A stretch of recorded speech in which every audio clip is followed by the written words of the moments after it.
Welcome to the Slop Farm. Enjoy the video. You begin by stopping the server to capture a consistent world. This prevents corruption. Enable automatic backups in Aternos if desired, then click the download option to save the world archive to your computer. Make sure you have 1 to 5 GB of free local space depending on world size, and verify file integrity by checking archive size. Once done, label the file with date and server name so you can find the right backup quickly when restoring. Now move the saved archive to a safe location, either via the Aternos web download or using SFTP if you proxy files. After transfer, verify integrity by opening the ZIP or running a checksum. This confirms no corruption occurred during download.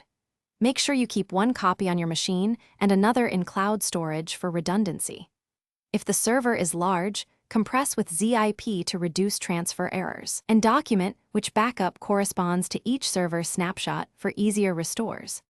To restore, stop the server, upload the backup ZIP to the world folder, and replace the existing world files, then start the server to test. If the world loads, verify player data and permissions right away. If the server fails, stop it and try an alternate backup copy. Often a corrupted upload or plugin mismatch causes crashes. Make sure to disable recent plugins or rollback plugin versions, and consult server logs for specific errors.